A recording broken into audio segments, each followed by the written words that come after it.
Louisiana Beer Reviews, Leinenkugel's Red Lager canned version. So Winn-Dixie had the cans or bottles, depending on which one you want to buy. 12 packs, the same price on sale, $16.49.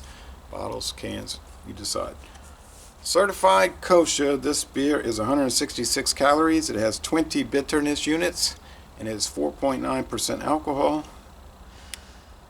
It's got a label with two people in kayaks on a lake. Vienna-Style Lager.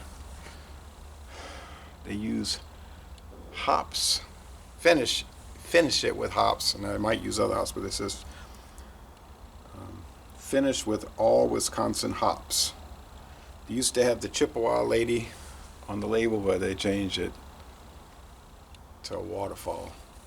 Personally, I'd rather see the lady's profile on there than the waterfall. Look dignified and nice, kind of like honoring First Nation Americans, American Indians. But anyway, okie doke. It's got a good date, guys. So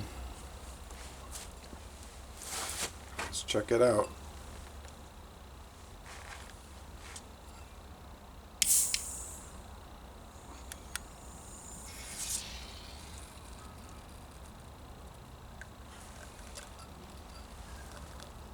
It's blowing up out of the can with just the tiniest crack.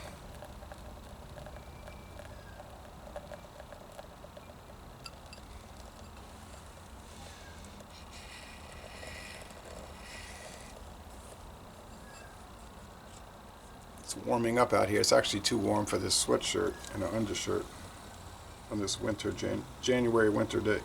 Well, January's always in winter, right? Okay. So let's see if we can crack this without too much of a blow up. So seep off the pressure.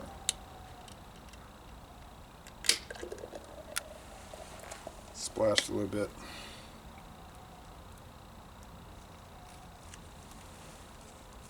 But only a little bit. Okay, so actually I did two videos previous to this where it blew up everywhere, and I was wasting all kind of beer, and I wrote an email to Leinenkugel saying something wrong, and I gave them the batch number and the first line number and the second line number. There's two lines on their code.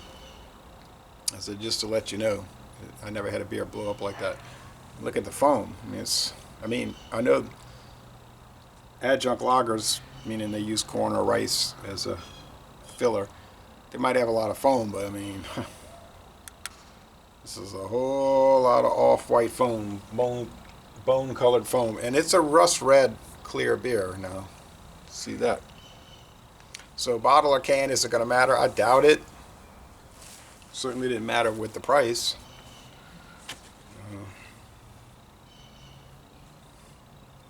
It's creamy. The head is creamy.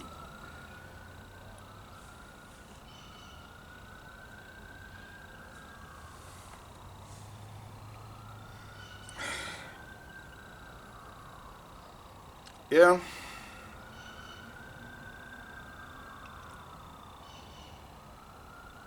White. It might be a white bread crust in the aroma, really.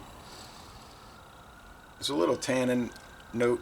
They use roasted malt to give it the red color. There's no caramel color added. Now, under this intense sunlight, there's particulate matter. It's very fine, though. It's essentially 100% clear, but there is some. Okay. Taste. Cheers.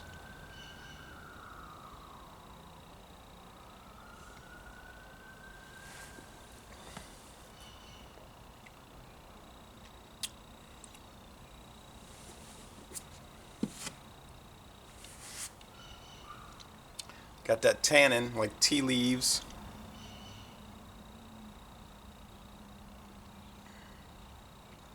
The bread crust. Sweetness is probably 3 out of 5 sugar cubes. Pretty sweet beer. Bitterness, 2.5 out of 5 hop cones, so 20 IBUs. Now, they used to make a red lager years ago. They brought it back. They say that on the website and on the can and bottle, but it died away for a while. But I remember seeing a bottle about 15 years ago in Baton Rouge, but I could see the bottle was very out of date. And I didn't buy it. But that was the old design, you know, the real floral design with all the real kind of intricate design, bottle design with the profile, woman's profile on it, and just more intricate than this. This is pretty elaborate itself. Medium bodied, dry finish.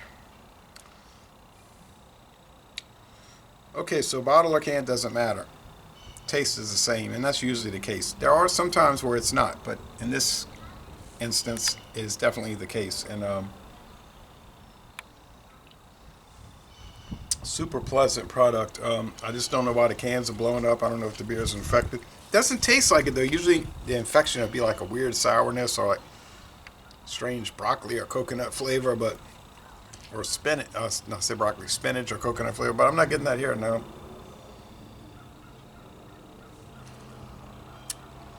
I don't know. Maybe they put live yeast in there. Didn't realize it, and so it was fermenting inside the can. Because the can did seem really tight, you know, like it was almost pushing the top up. So could have been some secondary fermentation. But whatever the case, it went berserk. So this is from Wisconsin. It's produced in Chippewa Falls, Wisconsin, or Milwaukee, Wisconsin, by Leinenkugels, or for Leinenkugels. Because Miller has the, you know, the Milwaukee brewery is Miller Brewing. So you can get a can from the original Leinenkugels brewery in Chippewa Falls or the bigger brewery Miller, who acquired. Leinenkugels is a subsidiary of Miller, a subsidiary of Miller. They acquired them back in the late 80s. So, but anyway, they still allow them to, you know, operate their breweries sort of independently, kind of like Wild Turkey. They have their own distillery in Kentucky, and they do their thing, but it's owned by Campari of Italy. It is, but I think they kind of like just keep making the money. You do your thing, you know.